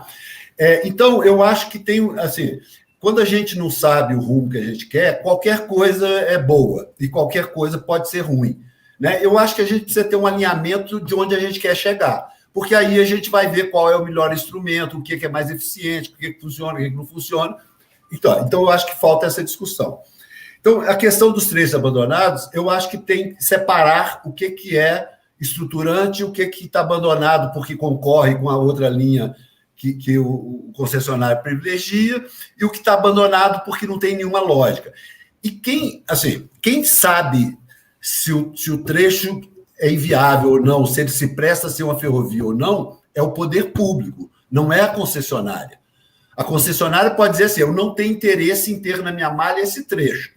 Então, ela vai indenizar se tiver danos e ela vai ser reequilibrada, porque aquilo, eventualmente, uma ferrovia que não tem carga é só custo. Na hora que você tira um custo, você aumenta a rentabilidade. Então, você tem que capturar isso no equilíbrio, né? E é uma questão simples. Agora, quem tem que avaliar se aquela ferrovia se presta para atender um mercado, para atender um transporte turístico, passageiro, sei lá, é o poder público, que vai pegar. É uma infraestrutura pública que foi devolvida e eu posso tirar o trilho e asfaltar, se não tiver sentido, né? Mas essa é uma decisão pública, não é uma decisão privada. O privado, ele fala, eu tenho interesse ou não, ele tem direito de devolver? Tem, então devolve, certo? E indeniza e é reequilibrado, ponto. Né? Agora, o poder público, o que ele vai fazer com isso? Né? Essa questão da autorização para short line, eu tenho a dúvida, eu não sou advogado, da coisa de se é possível você fazer autorização de um patrimônio público. Né? Eu tenho essa dúvida. Você pode chegar e dar o patrimônio público a alguém sem licitar, mas se puder, também funciona. Eu não discuto. Eu acho que a gente tem várias dessas ferrovias que não são estruturantes, são regionais, são locais e tal, têm vocações que têm que ser exploradas, certo? E elas têm que ser reconcedidas no conceito de short line e tal. Bom, mas tem umas questões que são maiores e que a gente, às vezes, passa a discutir uma lei de autorização como se esse fosse o maior problema que a gente tem. A autorização não muda a lógica econômica de um investimento. Ela não transforma uma ferrovia que não é viável numa ferrovia viável. É só uma forma de você de processar a delegação daquilo para alguém, né? Então, assim, qual ferrovia que é viável fazer por autorização? Ah, tá, eu tenho uma aqui que tem carga, certo? Beleza, é heavy haul, como diz o Xavier, mas nem toda ferrovia só se presta a isso. Quando o Xavier fala do container, da carga geral, a carga geral e combustível, eles representam mais de 50% do mercado nacional, certo? E é transportado zero praticamente na ferrovia, certo? A soja, o granel agrícola representa 13%. E nossa preocupação toda hoje é com o granel agrícola. A gente tem zero de preocupação com a carga geral. Agora, não adianta a MRS querer transportar a carga geral, porque a carga geral ela não se movimenta no espaço restrito de uma concessão. Ela extrapola, né? A carga sai de São Paulo e vai para o Nordeste, vai para o Sul, e vai para a Argentina, e vai para, certo? Vai para o Centro-Oeste. Então, nós só vamos conseguir colocar essa carga na ferrovia no dia que a gente tiver uma malha ferroviária que liga todos os pontos do país, porque aí eu posso botar um trem e ir para onde eu quiser, certo? E essa carga, ela tem essa natureza de ser dispersa no território. Então, não adianta uma concessionária querer competir em 400 quilômetros e achar que isso vai resolver o problema do país. Não vai, né? E aí tem outras questões fundamentais, o direito de passagem. A gente está colocando no PLS aí, 261, que o cara não tem obrigação de dar direito de passagem, não tem obrigação de serviço adequado, não tem obrigação nenhuma. Isso é uma solução? Assim, é isso que a gente precisa para o país, né? Com esse conceito, nós vamos conseguir fazer essa carga que está no caminhão hoje vir para a ferrovia? Claro que não. Claro que não. Então, eu acho que eu concordo com o Lucas que a gente evoluiu muito e bem na questão do direito de passagem. Hoje você tem uma regra que é uma regra boa. Eu acho que ela pode funcionar. Eu pessoalmente, não acho que tem que fazer nenhuma regra a mais do que a que tem aí. O que a gente tem que fazer é ela funcionar, né? E não adianta a gente ter ilusão de que o off pode entrar, agora está tudo limpo, está no contrato de concessão, tem a regulação e tal, então vamos ter um monte de off. Não vamos. Não é assim, né? Assim, a gente pode até começar a ter offs e isso crescer, mas até isso ser uma solução de ferrovia vai demorar muito, né? Então, a gente precisa começar a pensar assim, se é bom para a gente ter uma ferrovia com foco unicamente no mercado que interessa, que é fácil e que é naturalmente ferroviário, certo? Então, eu acho que na questão da renovação das concessões, o que falta é você ter objetivo. As renovações foram feitas, a concessionária fez uma proposta, o governo analisou, aprovou ou não. O governo tem que ter interesse. Assim, eu tenho uma concessão de 7 mil quilômetros, o cara está propondo explorar só 1.000, e o que eu faço com os outros 5? Deixa abandonado? Né? Então, assim, eu acompanhei a origem da privatização da rede ferroviária. Você adotou o mesmo desenho de malha que tinha na rede, você adotou para a privatização. Eu acho que a coisa principal a ser feita na renovação é você redesenhar a malha. É você chegar e falar assim, velhice, você quer explorar só Araguari, Santos? Beleza. Então devolve o resto que eu vou conceder Salvador, Belo Horizonte para alguém que queira modernizar essa ferrovia e explorar, porque ela tem carga. Né? Você pega o carregamento de caminhão que tem na 116 da 101, do Nordeste até o Sul, certo? E esse tronco ferroviário está abandonado. Então, no dia que a MRS tiver uma ligação ferroviária na mesma bitola para o Nordeste e para o Sul, ela vai transportar, aí sim ela vai fazer carga geral. Mas enquanto ela estiver olhando só o mercado Rio, São Paulo, Belo Horizonte, ela vai ser marginal nesse mercado, certo? Meu tempo está acabando e eu vou agora respeitar o tempo e vou parar por aqui. Muito obrigado, Bernardo. Eu vou agora passar para os dois companheiros do NAP, que participam também desse evento, e vão fazer algumas perguntas. Eu vou passar primeiro para o Fabrício Pierdomênico, que tem muita experiência também em toda essa discussão da questão dos portos, da questão da infraestrutura, e depois eu passo em seguida para o Roberto Garibe, também que trabalha junto, nós trabalhamos juntos nessa discussão de logística. Então, com a palavra, inicialmente, o Fabrício, e depois o Garibe, e depois eu trago algumas questões que foram levantadas aqui, só para ouvir vocês três novamente. Então, com a palavra, o Fabrício. Boa noite a todos, boa noite, Eduardo, boa noite, Bernardo, boa noite a todos, o Lucas, e a você, Guilherme, que está conduzindo brilhantemente. Todos sabem que o meu setor é o setor portuário, eu há muito tempo milito nessa área, e não poderia ter uma outra pergunta que não a questão do container. O Xavier já falou um pouco sobre isso, o Bernardo também.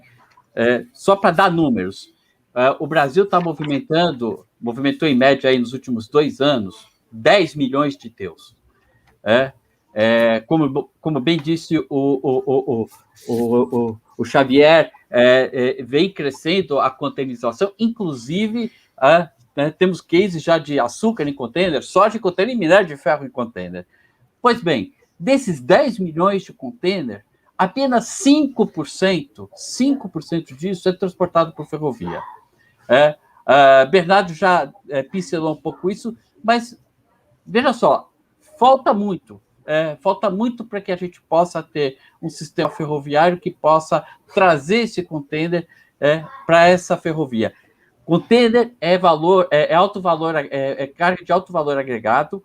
Ela suporta, sim, a ser transportada pela estrada, pela rodovia, mas quando nós estamos falando de competitividade, todo custo logístico, a diminuição desse custo logístico é bem-vindo.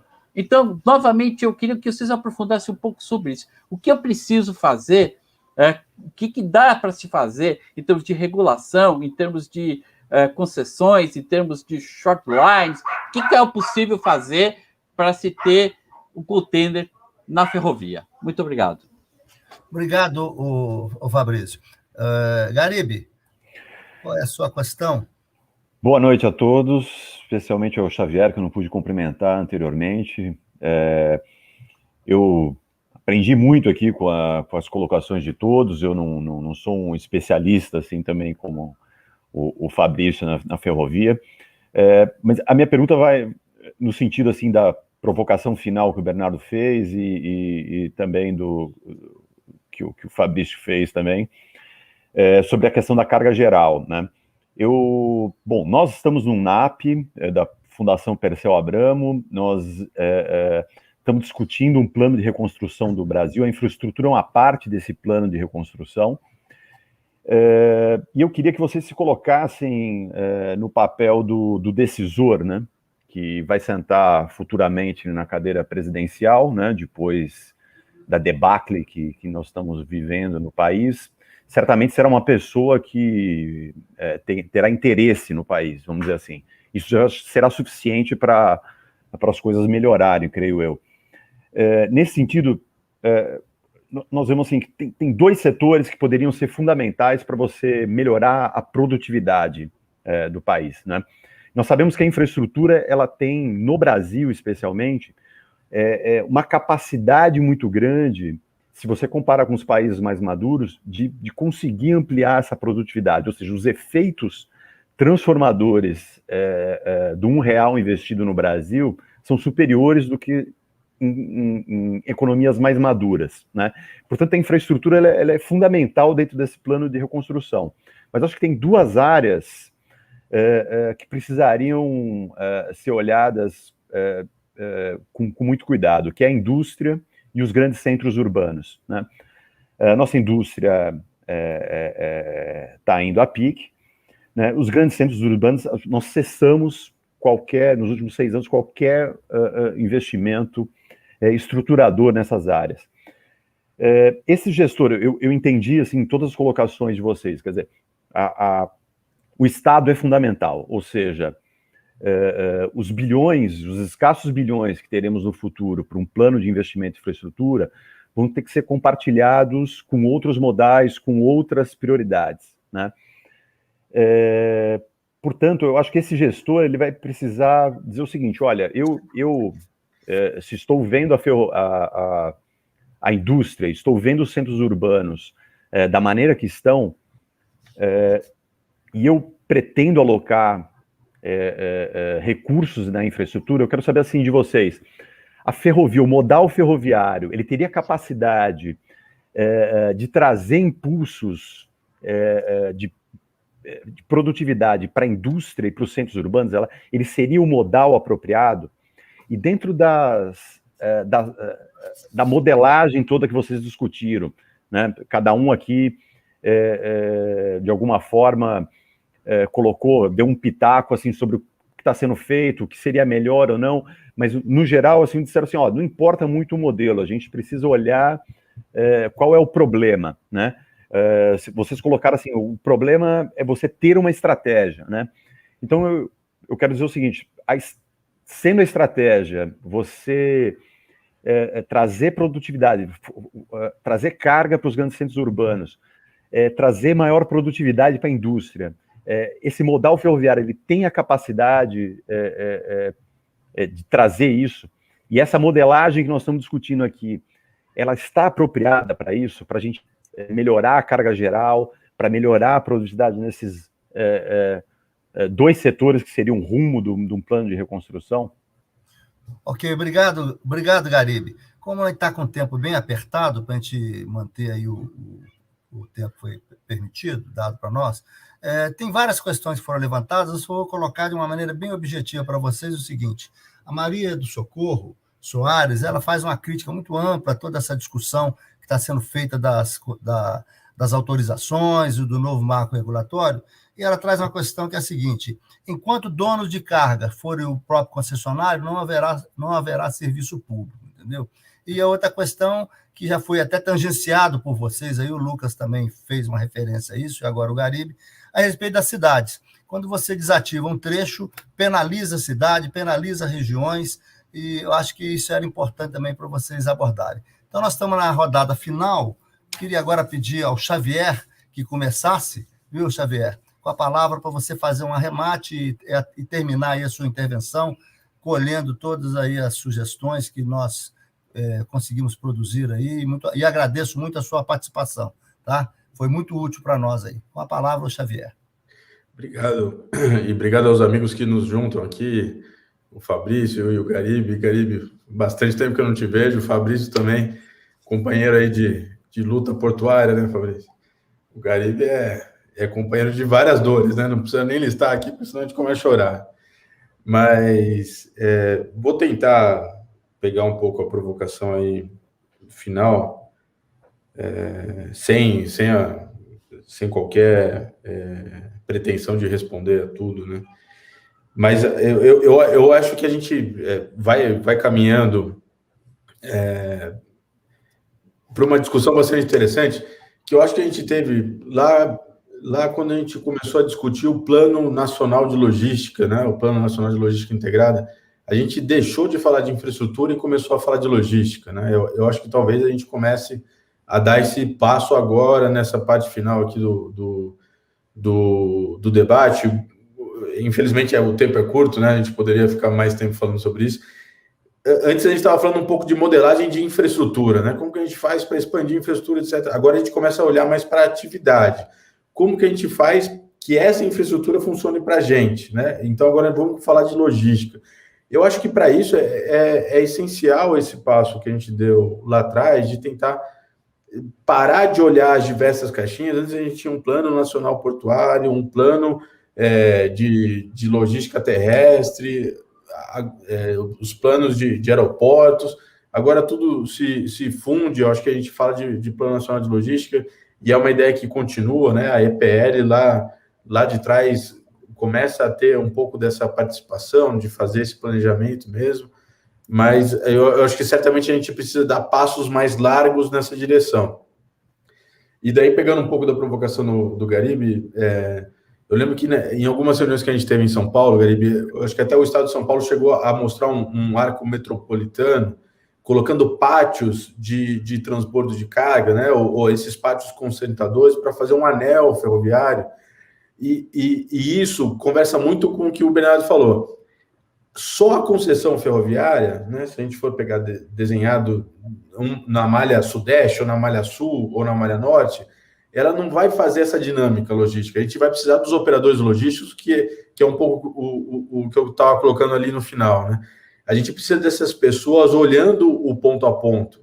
E esse ponto a ponto, eventualmente, não vai ser feito dentro de um único modal, né? Ele vai precisar ter essa complementariedade. E daí, assim, isso é óbvio. A gente tem lá a lei do PNV, já antiga, que fala justamente da complementariedade, não só dos planejamentos, né, federal, estadual, municipal, mas também dos modais. Então, como que a gente consegue fazer cidade como São Paulo, né, Garibe? Como que a gente consegue fazer com que um modal ferroviário converse com ele? A gente tem a questão, aí o Bernardo conhece melhor do que todo mundo, do ferroanel de São Paulo, né, que está parado até agora. A gente tem o compartilhamento ali com passageiro de CPTM, com MRS, com Rumo. A gente tem ali áreas da SPU, né, lembra? Abertas ali no coração da cidade, que poderiam ser pátios logísticos fantásticos. Eu acho que começar a olhar a atividade logística é essencial para a gente poder complementar essa visão de corredores de escoamento de commodity, que isso a gente não pode deixar de fazer, né? Porque isso seria uma sandice, né? Negar tudo que o Brasil produz, mas começar a olhar também a logística em relação ao desenvolvimento. E desenvolvimento, a gente está falando de cidade, não está falando de nenhum outro lugar, né? Onde as coisas acontecem. Então, eu preciso ter os distritos industriais sendo planejados nesse sentido, eu preciso ter os acessos rodoviários planejados nesse sentido, os pátios concentradores das cargas perto desses lugares, as questões básicas de alfandegamento, Porto Seco, né? O Fabrício sabe muito bem, pegar uma carga ali, desembaraçar no porto ou desembaraçar lá perto da fábrica, isso tem um ganho sensacional. Então, tem coisas que a gente consegue fazer, daí olhando para a atividade, que são excepcionais, mas daí vai entrar na coisa mais difícil, vai entrar ali na granularidade de pegar todas essas interfaces e fazer com que elas funcionem. É mais fácil resolver o problema do minério, porque está lá a mina, está lá a ferrovia, está lá o porto. Você vai lá e você faz. Quando você entra nessa granularidade da atividade econômica, que você começa a ter esse debate, daí você vai precisar de um planejamento não só federal, você precisa de um planejamento federalista, né? Os diversos órgãos olhando e compartilhando essa visão. Se a gente for daí para um segundo ponto e falar de passageiro, é muito maior. A gente vê, de novo, só para pegar o exemplo de São Paulo, né? CPTM conversando com o metrô, conversando com o ônibus, o Garibe sabe o parto que foi para fazer o bilhete único, né? Por quê? Porque você quer fazer com que as pessoas se locomovam. A gente precisa ter um pouco dessa análise também para a carga, para a gente poder fazer essa contribuição para a atividade econômica, né? E para o desenvolvimento nacional. Eu acho muito importante olhar para commodity, mas é muito melhor olhar para produto com um valor agregado maior, né? Então, eu acho que essa discussão ela é muito mais rica e ela tem uma interface muito maior. E ela extrapola, eu acho que o Bernardo falou bem, ela extrapola o modal ferroviário. Ele não vai ser resolvido por uma concessionária, não. Mas essa concessionária pode ser um excelente meio para que isso aconteça. Então, se eu tiver... E daí o Bernardo sabe bem, a ideia e o conceito dos pátios, que antes eram feitos fora da concessão. Fazer esses pátios dentro da concessão melhora ou não? Você acha que é um ativo interessante para a gente colocar? A intermodalidade, vamos começar a discutir isso com uma forma mais forte. Eu lembro que quando eu estava lá no Ministério da Fazenda, tinha discussão por que a gente não pode fazer uma concessão que ligue um modal com o outro. Será que a gente não poderia fazer isso? Fazer uma concessão de uma ferrovia também com um terminal na ponta? Ou o contrário, né? Um terminal portuário, especificamente, era a discussão na época ou não. Então, eu acho que a gente precisa dar efetivamente esse olhar, parar de falar de infraestrutura e começar a falar de logística. Mas como a gente está com o prazo apertado aí, Lacerda, devolvo para você distribuir. O bom mesmo é se a gente pudesse ir discutindo isso há mais tempo, né? Muito bom, viu, Eduardo? Muito obrigado aí pela sua disposição em socializar essas informações, as suas reflexões que você já tem há muito tempo, foram muito úteis, não é? E nós vamos dar sequência ao nosso seminário, depois nós vamos fazer uma compilação de todos eles, a gente depois transmite para vocês isso aí. Agora eu passo para o Bernardo fazer suas considerações finais também, viu, Bernardo? E já agradecendo também a sua participação, o seu entusiasmo com o tema, não é? Abrimos várias questões aqui, tem muitas ideias que foram trazidas aqui agora, quando você trouxe várias reflexões e o Eduardo complementou. Então, com a palavra, o Bernardo, e para, inclusive, tocar nas questões que o Garibe e o Fabrício e a Socorro levantaram. Obrigado. Obrigado a vocês. Eu acho que com esse tempo a gente só pode levantar as questões mesmo, porque assim, concluir elas a gente não vai, não. Até porque elas não são fáceis. Eu queria, assim, pegar o que o Fabrício falou do container. Hoje a gente tem uma experiência muito, que eu acho que é a melhor experiência de transporte de container que a gente tem, que é a Brado, que pertence à Rumo. O que é a Brado? É um off. Então, assim, a Rumo, para transportar carga geral, que não foi a Rumo que fez isso, a LL, é mais antigo, mas, assim, para transportar carga geral, eles criaram um off. E esse off funciona bem, né? Mas ele funciona como? Ele leva carga de Santos para o Mato Grosso, para o Centro-Oeste. Né? Então, ele pega no porto, leva lá em Rondonópolis, de lá distribui. Certo? E o resto do país? Quer dizer, não adianta eu querer transportar container do porto de Santos para São Paulo, levar lá para uma área no centro de São Paulo, tirar a carga do container, botar num monte de caminhão e distribuir para o país inteiro. Então, assim, nós só vamos encaminhar a solução desse problema, e eu concordo com o Xavier, mas eu acho que se não tiver infraestrutura, você não tem logística, assim, a questão da intermodalidade não é porque não quer, não. É porque eu não tenho outra modalidade. Você vai na cabotagem, cheia de problema. Você vai na ferrovia, cheia de problema. Então, como é que eu vou integrar? Eu vou integrar pouco problema, eu vou ter um problema maior do que eu tinha. Então, eu acho que a gente tem que pensar a infraestrutura olhando o mercado. Assim, eu preciso ter uma rede de ferrovias que liga o país inteiro, que liga os centros consumidores com os centros produtores, os portos. E aí sim eu posso pegar um container em Santos, levar para o Nordeste, levar para o Sul, levar para a Argentina, levar para qualquer lugar. Certo? Mas se eu não tiver essa infraestrutura, eu não saio do lugar. A questão urbana, eu acho que ela é mais ou menos óbvia. Assim, hoje, você vê, por exemplo, na renovação da Rumo, você fez vários contornos ferroviários, parece que na renovação da MRS também tem. Assim, quando eu tiro a ferrovia nasce, aí vem com ela a cidade, sufoca a ferrovia e depois a ferrovia vira um problema para a cidade. Né? Então, na hora que eu resolvo o problema da cidade, que eu tiro a ferrovia, eu tinha que pegar essa ferrovia e trabalhar a mobilidade com ela. Não adianta... Gente, nós estamos hoje prorrogando 35 anos uma concessão para continuar passando trem durante 35 anos dentro de São Paulo.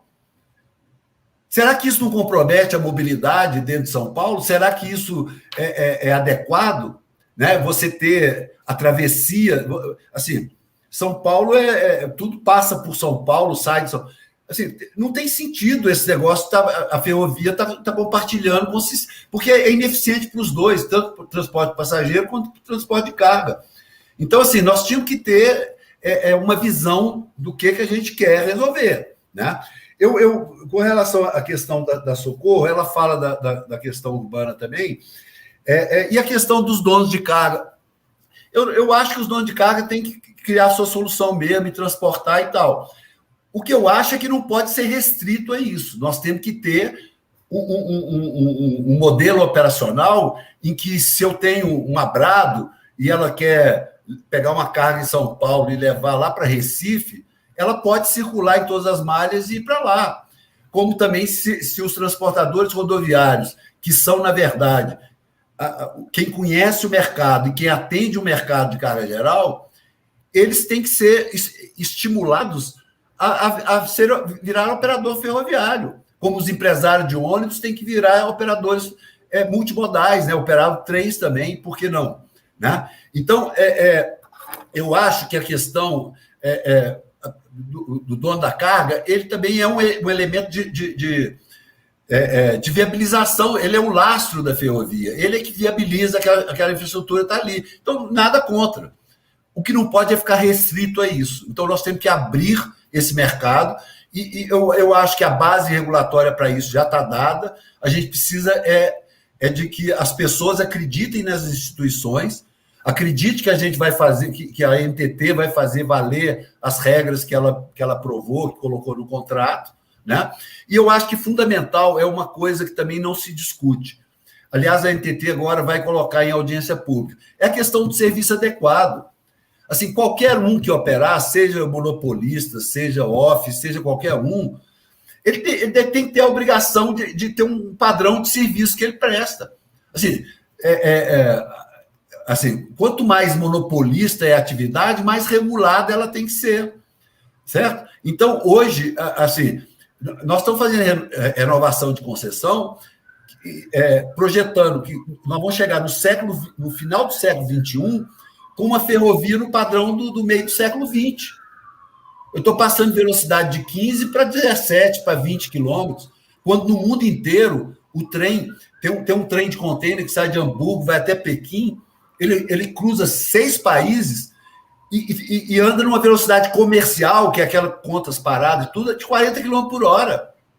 E nós estamos fazendo renovação de concessão de 35 anos por ter que operar 15 a 20 km por hora. Certo? Então, eu acho que nós não temos o conceito do que nós queremos. Então, quando nós não temos o conceito do nós que queremos, passar de 15 para 20 está bom.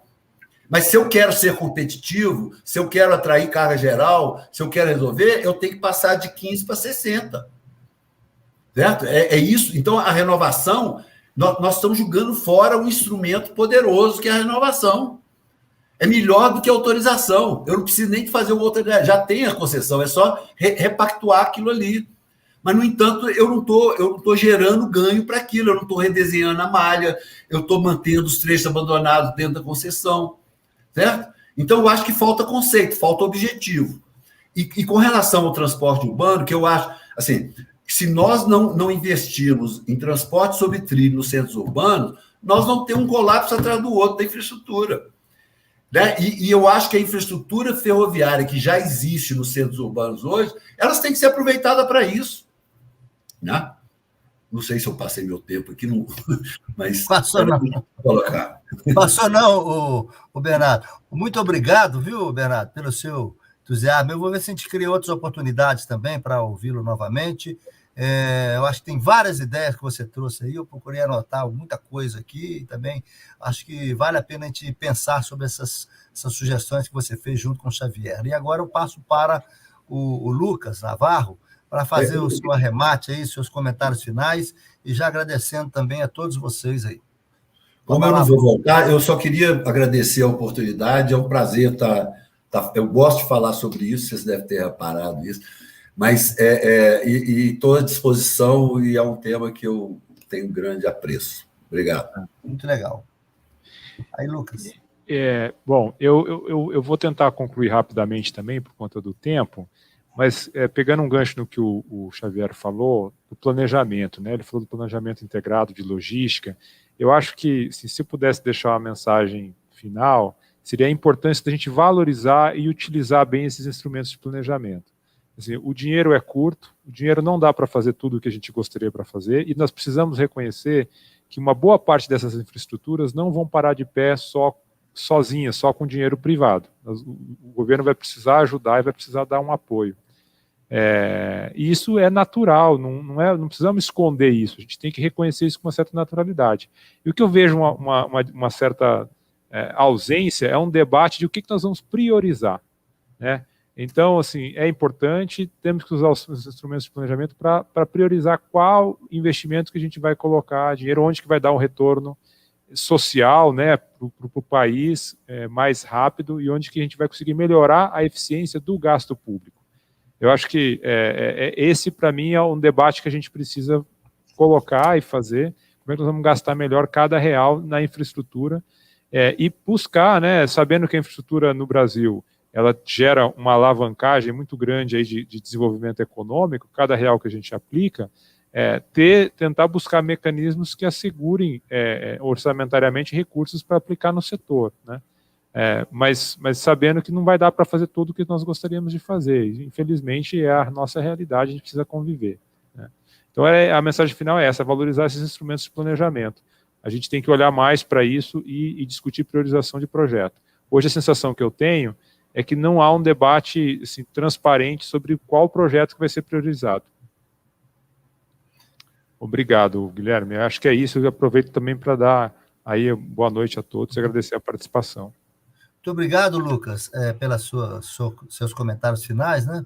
Então, eu agradeço a todos. Só quero lembrar que na próxima quinta-feira, às 18 horas, nós teremos o 5º seminário virtual sobre portos, né? Uma discussão muito importante também sobre a questão portuária no Brasil, que é um dos grandes gargalos que nós temos também, junto com os outros gargalos, inclusive de ferrovias, de rodovias. Então, boa noite a todos, muito obrigado. Desculpe qualquer coisa aí com essas adequações do novo normal de ficar fazendo os ajustes virtuais, viu, Bernardo, Xavier e Lucas. E eu agradeço também ao Fabrício e o Garibe, companheiros aí que está sempre debatendo semanalmente.